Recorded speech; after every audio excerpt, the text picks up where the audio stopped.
በመጽሐፍ ቅዱሳችን ውስጥ የታለፉ ሶስት ዋና ዋና ማዕበሎችን ትመለከታላችሁ። በመግቢያዬ ላይ እንደነገርኳችሁ በመጽሐፍ ቅዱሳችን ውስጥ ሶስት ዋና ዋና የታለፉ ማዕበሎችን ትመለከታላችሁ። የመጀመሪያው የዮናስ ማዕበል ነው። የዮናስ ማዕበል ባለመታዘዝ ምክንያት የተከሰተ ማዕበል እንደነበረ ትንቢተ ዮናስ መጽሐፍ ምዕራፍ 1 ከቁጥር 4 እስከ 16 ስታነቡ ትመለከታላችሁ። ይሄንንም ደግሞ ልክ ዮናስ ወደ ጥሪውና ወደ እግዚአብሔር ዓላማ ሲመለስ እግዚአብሔር ማዕበሉን እንዳቆመለት የእግዚአብሔር ቃል ይናገራል። ሁለተኛው ማዕበል የኢየሱስ ማዕበል ነው። ይሄኛው ማዕበል ደግሞ ጌታ ኢየሱስ የእግዚአብሔርን ፍቃድ እያከናወነ እየፈጸመ የተከሰተ ማዕበል ነው። ወዳጆቼ ሶስተኛው በመጽሐፍ ቅዱሳችን ውስጥ የምትመለከቱት የታለፈ ማዕበል የጳውሎስ ማዕበል ነው። ሐዋርያው ጳውሎስ የገጠመው ማዕበል ዋንኛ ማዕበሉ የተከሰተበት ምክንያት በሌሎች ሰዎች ስህተት ምክንያት እንደሆነ የእግዚአብሔር ቃል ይነግረናል። ሐዋርያው ጳውሎስ በሌሎች ሰዎች ምክንያት የገጠመውን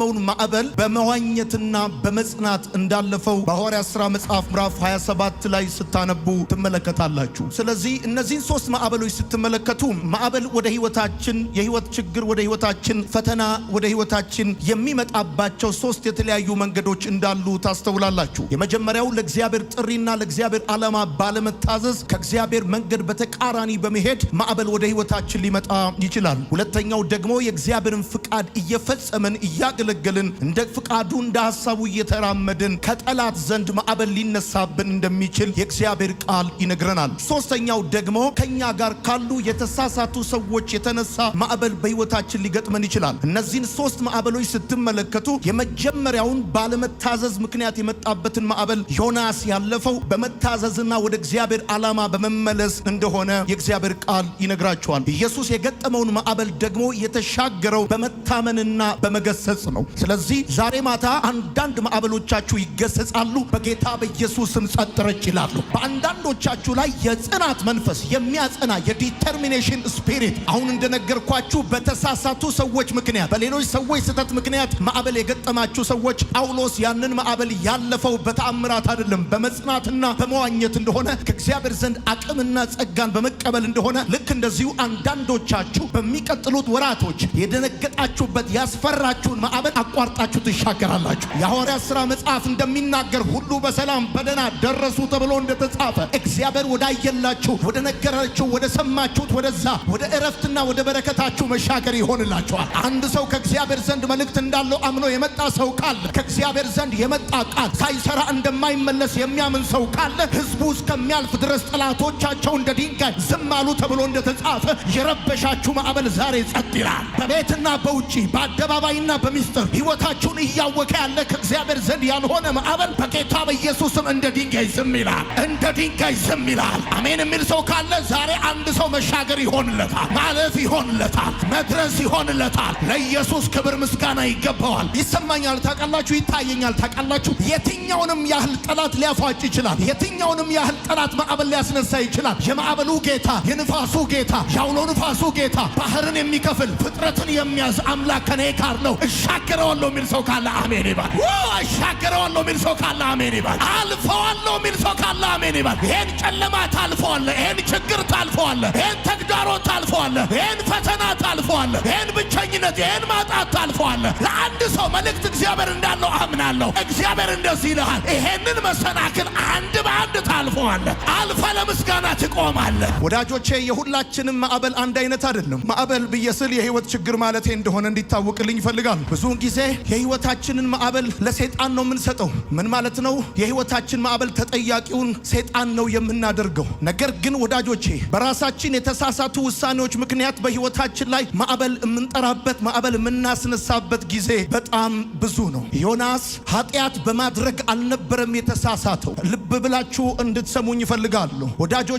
ዮናስ ኃጢአት በማድረግ በመጠጣት ዝሙት በማድረግ የተለያየ የአመጽ መንገድ በመሄድ አይደለም ዮናስ የተሳሳተው። ለእግዚአብሔር ጥሪ ባለመታዘዝ ከእግዚአብሔር ጋር ወደ ተቃራኒ አቅጣጫ ከእግዚአብሔር ሐሳብ ጋር ባለመስማማቱ ምክንያት ነው ዮናስ በህይወቱ ላይ ማዕበል የመጣበት። ከዚህ የተነሳ እግዚአብሔር አምላክ ዮናስን ለመቅጣት ሳይሆን ዮናስን ለማዞር ማዕበል አመጣበት። አንዳንዶቻችሁ የመጣባችሁ የሰሞኑ ተግዳሮት እናንተን ለመቅጣት፣ እናንተን ለመስበር፣ እናንተን ለመቅበር ለመጨመር አይደለም፣ እናንተን ለማዞር ወደ ሐሳቡ፣ ወደ ፕሮግራሙ፣ ወደ ልጅነታችሁ ጥሪ እግዚአብሔር ወዳየላችሁ ዴስቲኒ እናንተን ለማዞር ነው። ይሄ ማዕበል ስራውን ሲጨርስ አልፏችሁ ይሄዳል፣ እናንተም ታልፉታላችሁ። እግዚአብሔር ደግሞ ዛሬ የሚነግራችሁ ነገር ምንድነው? እግዚአብሔር ወደ ዮናስ ማዕበል ያመጣው ሊቀጣው አይደለም፣ ሊያዞረው ፈልጎ ነው። እንደ ክርስቲያን ዓላማችን መሆን ያለበት ኃጢአትን አለማድረግ ብቻ ሳይሆን እግዚአብሔርንም ማስደሰት ነው፣ እግዚአብሔርንም መታዘዝ ነው። እግዚአብሔር ከኃጢአት እንድትርቁ ብቻ አይደለም፣ በፍቃዱ መካከል እንድትኖሩ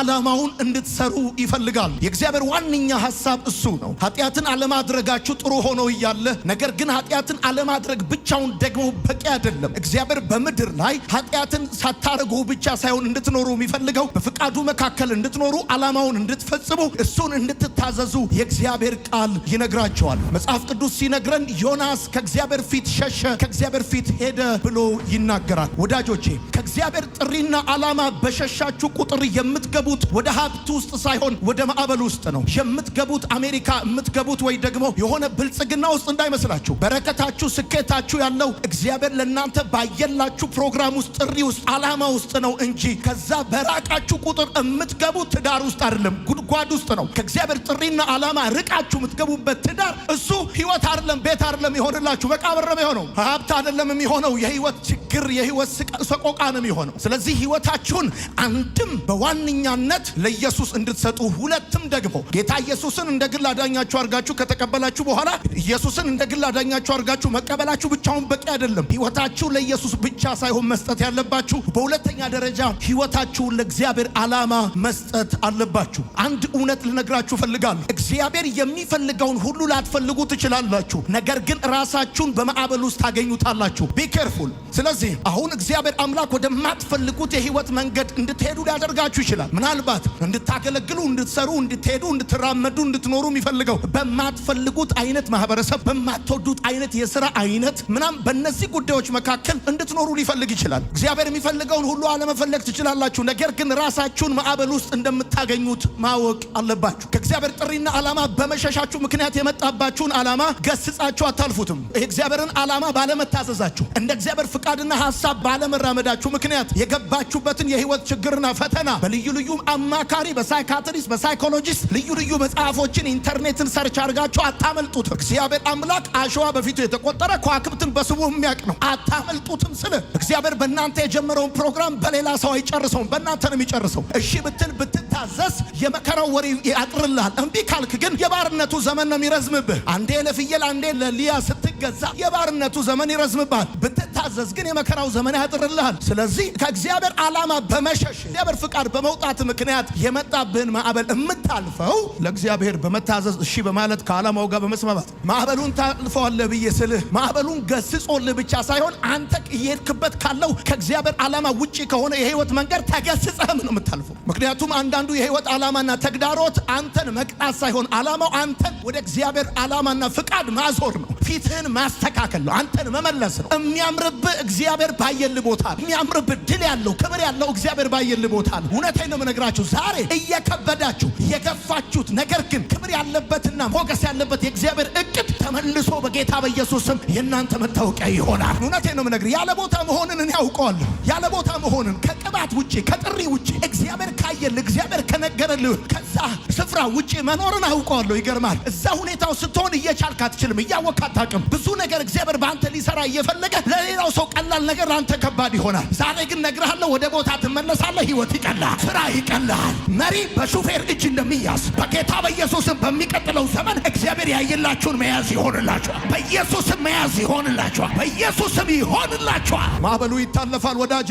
ማዕበሉ ግን የሚታለፈው ከእግዚአብሔር ዓላማ ጋር በመስማማት ነው። ማዕበሉ የሚታለፈው ለእግዚአብሔር ጥሪ በመታዘዝ ነው። ማዕበሉ የሚታለፈው ከእግዚአብሔር ጋር በመስማማት ወደ እግዚአብሔር በመጠጋት ነው። በመሸሽ አይደለም። ይገርማል። በመሸሽ አይደለም። በግብታዊነት እንዳይመስል ከእግዚአብሔር ጥሪና ዓላማ ለመሸሽ የሚፈልጉት ከእግዚአብሔር ጥሪና ዓላማ ለመሸሽ የሚፈልጉት ሌላ የማይፈልጉት ነገር ስላለ ነው። እግዚአብሔር የሚፈልገው ነገር አለ በእነሱ እነሱ ደግሞ በተፈለጉበት ቦታ የማይፈልጉት ነገር አለ። ምቾት የነሳቸው ነገር አለ። አንዳንዶቻችሁ ከእግዚአብሔር ቤት የሸሻችሁት መጋፋት ሰልችቷችሁ ነው። ፖለቲካ ሰልችቷችሁ ነው። ትግሉ ሰልችቷችሁ ነው። ነገር ግን ይገርማል። ትግልም ቢኖር መጋፋትም ቢኖር ወጀብም ቢኖር ተግዳሮትም ቢኖር በታየልህ ቦታ እግዚአብሔር አንተን በፈለገው ቦታ ዋጋ ያለ ክብር ያለ ፍጻሜ ያለ ፍሬ ያለ እዛ ቦታ ላይ ነው። በጌታ በኢየሱስ ስም ነገ ሲነጋ የሚቀጥለው ወር ባልተጠበቀ መንገድ በትክክለኛው ስፍራ ላይ ተመልሰ ጠላቶች ያዩዋል። በእግዚአብሔር ፍቃድ ውስጥ ሆናችሁ ወደ እናንተ የሚመጣውን ማዕበል በተመለከተ መፍራትና መደንገጥ የለባችሁ። ማዕበሉ ማናገርን ያለባችሁ። እርምጃችሁ፣ ሐሳባችሁ፣ የህይወት መንገዳችሁ እንደ እግዚአብሔር ፍቃድ እስከሆነ ድረስ ማዕበል አይመጣም አይባልም። ሊመጣ ይችላል። ከእግዚአብሔር ፍቃድ ጋር ተስማምታችሁ እየተጓዛችሁ ሳለ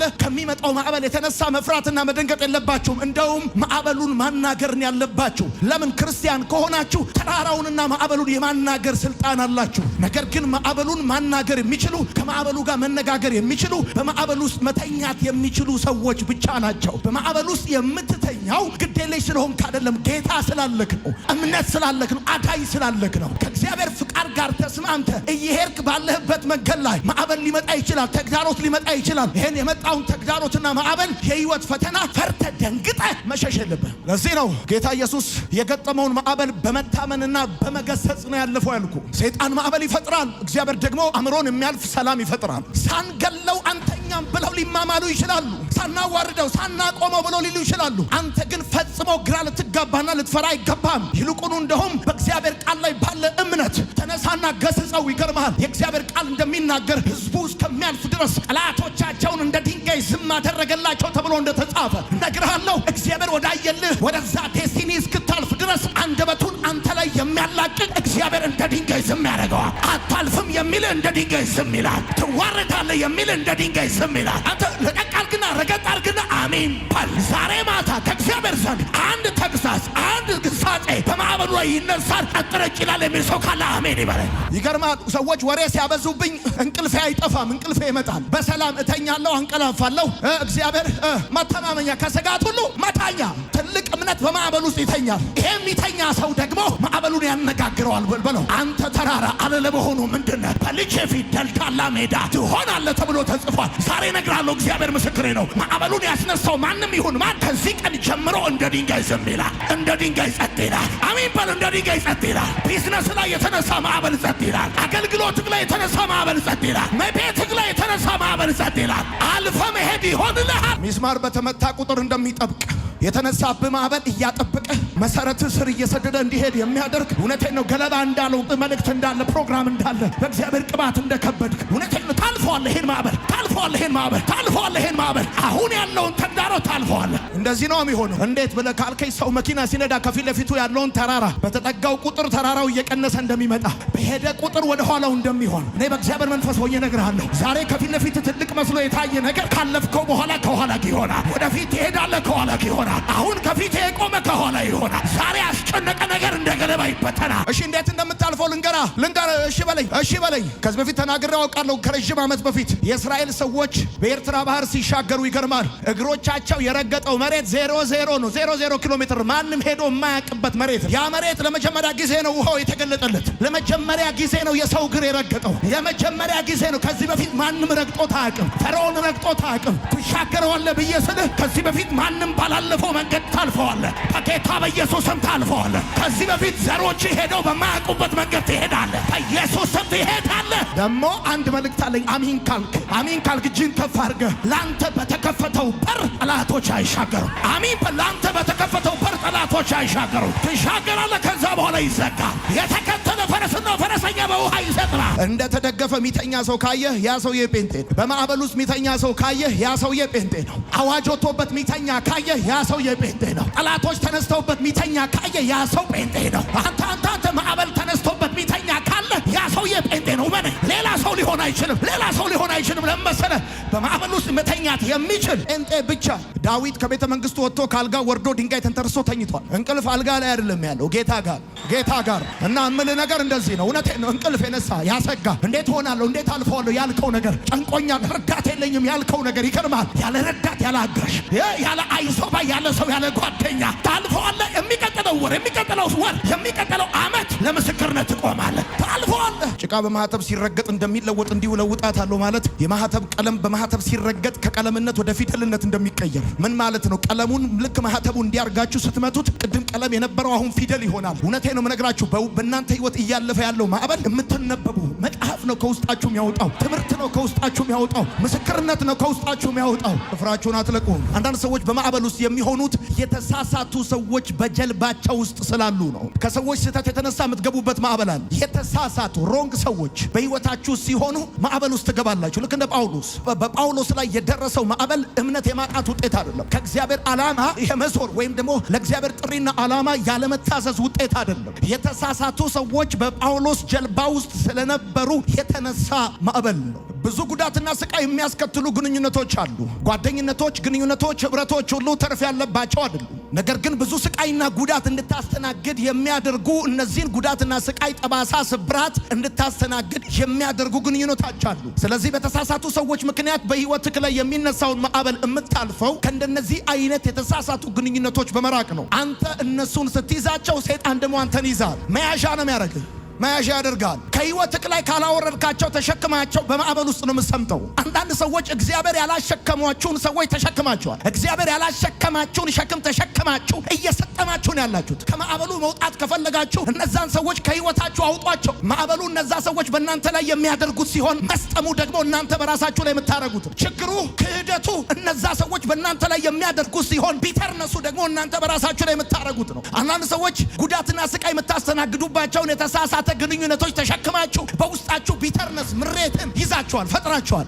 ይሄንን ቢተርነስ ይዛችሁ ደግሞ ልትሻገሩት ልታልፉት አትችሉ። ማዕበሉን አውርዷቸው፣ አስወጧቸው ከህይወታችሁ። ባለትዳር ከሆንክ ዋናው ያንተ እግዚአብሔር የሰጠ ኃላፊነት ትዳርህ፣ ከዛ ልጆችህ። ከዛ ውጭ የሆነ ያንተ ኃላፊነት አይደለም። እግዚአብሔር ዓለምን የመጠቅለል ፕሮግራም ያለው በኢየሱስ እንጂ በዮናታን አይደለም። እኔ የኢትዮጵያን ሁሉ ችግር ልፈታ አይደለም የተጠራው። ማዕበል፣ ተግዳሮት፣ የህይወት ፈተናና መከራ ሲነሳብህ ሰልፊ ፎቶ ወይም ደግሞ ፎቶ ቆሞ የሚያነሳን ሰው በህይወት ጀልባ ላይ ጭነህ እግዚአብሔር እጁን እንዳያስገባ ሌሎች ሰዎች እጃቸውን አስገብተዋል። ሮንግ ሰዎች እጃቸውን አስገብተዋል። እነሱ ሲሰበስቡ ነው እሱ እጁን የሚዘረጋው። እነሱ ሲወጡ ነው እግዚአብሔር ወደ አንተ ህይወት የሚገባው። ዳልኳቸው አንዳንድ ሰዎች ማዕበል ውስጥ የሚሆኑት የተሳሳቱ ሰዎች ጀልባቸው ስላሉ። ጠላት መርከብህን አይፈልግም፣ እምነትህን እንጂ። ትልቁ ኪሳራ መርከብህን ማጣት አይደለም፣ እምነትህን ማጣት ነው። ነገራቸውን ሲያጡ እምነታቸውን ያጡ ብዙ ሰዎች አሉ። እናታቸውን ሲያጡ እምነታቸውን ያጡ ብዙ ሰዎች አሉ። ስራቸውን ሲያጡ እምነታቸውን ያጡ ሰዎች አሉ። ብራቸውን ሲያጡ እምነታቸውን ያጡ ሰዎች አሉ። ነገርን ስታጣ እምነትህን እንዳታጣ፣ እምነትህን ነገር ላይ አታርግ፣ ብር ላይ፣ ስራ ላይ፣ ሰው ጋር አታርግ። ሰይጣን መርከብህን ሊያወድም የሚፈልገው ስራህን፣ ቢዝነስህን፣ ብዙ ነገርን ሊያበላሽ የሚፈልገው ዋነኛ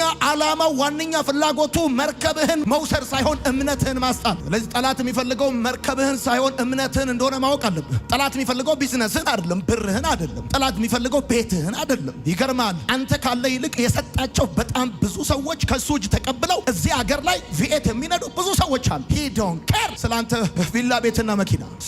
በህይወት መንገድ ላይ እንደ እግዚአብሔር ፍቃድ እየተጓዝክ ስትሄድ በተሳሳቱ ሰዎች ምክንያት በአንተ ህይወት ላይ በሚነሳው ማዕበል ማድረግ ያለብህ፣ ማዕበሉ መርከብህን ሊያወድመው ይችላል። እምነትህን እንዲያደግም ግን እንዳትፈቅድለት። ዳመና ሆኗል ማለት ፀሐይ ጠፍቷል ማለት እንዳልሆነ፣ ማዕበል አለ ማለት እግዚአብሔር የለም ማለት እንዳልሆነ ወቅ። በማዕበሉ ስትሆን እግዚአብሔር ካንተ ጋር እንደሆነ ላይሰማ ይችላል። ማመን ያለብህ ግን ስሜትህን አይደለም፣ እግዚአብሔርን ነው፣ ቃሉን ነው፣ የነገረህን ነው ማመን ያለብህ። ጳውሎስ የተናገረው ነገር ትዝ ይበልህ። ሐዋርያት ሥራ መጽሐፍ ምዕራፍ 27 ላይ የእግዚአብሔር መልአክ አጠገቤ ቆሞ ይላል። ማዕበል ውስጥ ነው ማለት፣ ጨለማ ውስጥ ነው ማለት፣ የህይወት ፈተና ውስጥ ነው ማለት እግዚአብሔር የለም ማለት አይደለም።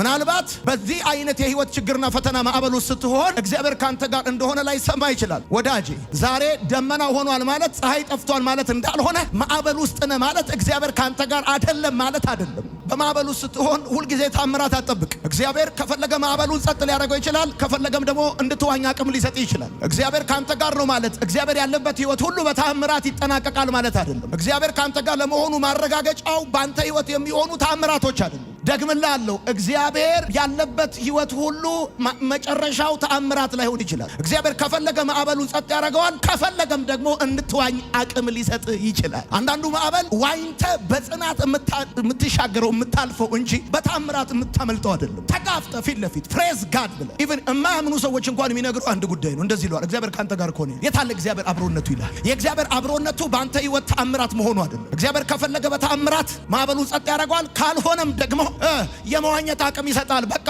ተገባል እና ማዕበሉን የምታልፈው በታምራት ብቻ አይደለም፣ በዋና ነው ልልፈልግ። ዛሬ ግን የምነግርህ በእግዚአብሔር መንፈስ ሆኜ የምነግርህ ይሄንን ነው። ሁሉ በሰላም በደህና ደረሱ ተብሎ እንደተጻፈ እውነቴን ነው የምነግርህ። እግዚአብሔር ምስክሬ ነው። በተሳሳቱ ሰዎች ምክንያት በአንተ ህይወት የተነሳ ማዕበል ደፍቆ አትቀርም። አሜን ባለኝ።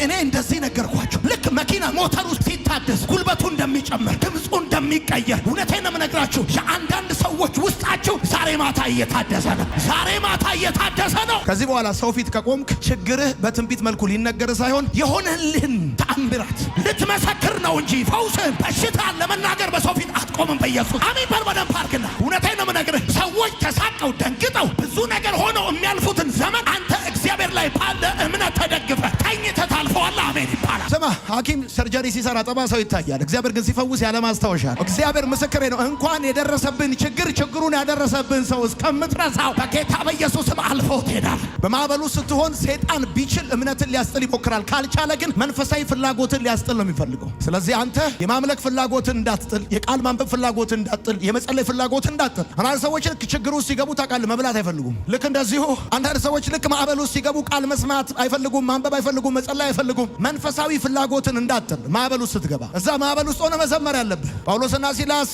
በእስር ቤት ይዘምሩ እንደነበረ እጃቸው ላይ ሰንሰለት እግራቸው ላይ እግር ብረት በነበረ ጊዜ ይዘምሩ እንደነበር መዘመርን ቀጥል፣ ማንበብ መጸለይን ቀጥል። መንፈሳዊ ፍላጎትን እንዳያስጥል ሰይጣን ተጠንቀቅ። መዝሙር ማዕበል የሌለባቸው ሰዎች መንገድ የህይወት አይነት አይደለም። ማዕበሉ ባንተ ህይወት ላይ፣ ችግሩ ባንተ ህይወት ላይ፣ ፈተናው ባንተ ህይወት ላይ ብዙ ነገሮች አበላሽቷል፣ አፍርሷል። ብዙ ነገሮች እጅግ ላይ ነበሩ፣ ሄደዋል። እነዛ የሄዱ ነገሮችን ወደ ኋላ ዞር ብለህ መጨነቅ፣ ማዘን፣ መተከዝ የለብህም። የሄደው እንኳን ሄደ፣ የቀረው እንኳን ቀረ። የሄደውን ትተህ ያለውን ነው ማሰብ ያለብህ። እና ጳውሎስን ጨምሮ እስረኞቹ ሁሉ የመርከቡን ስባሪ ይዘው ሁሉ በሰላም በደህና ተሻገሩ እንደሚል አሁን ስባሪም ቢሆን ትንሽም ቢሆን ጥቂትም ቢሆን እጅግ ላይ ያለውን ነገር ነው እንጂ ማየት ያለብህ በሄደው ነገር አይደለም መተከዝ ያለብህ። ማዕበሉን ታልፈዋለህ ስልህ ታልፈዋለህ። አሁን ያለውን ችግር ታልፈዋለህ። እግዚአብሔር ምስክሬ ነው። ጭንቀት ነገህን ከችግርህ ባዶ አያደርገውም፣ አያላቅቀውም። የዛሬ ጥንካሬ ነው ባዶ የሚያደርገው። ስለ ነገ በፍጹም መጨነቅ የለብህ። ማዕበሉ ተረጋጋ አልተረጋጋ፣ አሳ ነባሪ ተዘጋጀ አልተዘጋጀ፣ በየትኛውም ፍጥነት በየትኛውም ጉልበት ባንተ ላይ ማዕበል ሊነሳ ይችላል። ግን ይገርምሃል፣ እግዚአብሔር እንድትሰጥም አይፈቅድልም፣ እንድትሞት አይፈቅድልም። አሁን አንዳንዶቻችሁ ከምታልፉበት ፈተና የተነሳ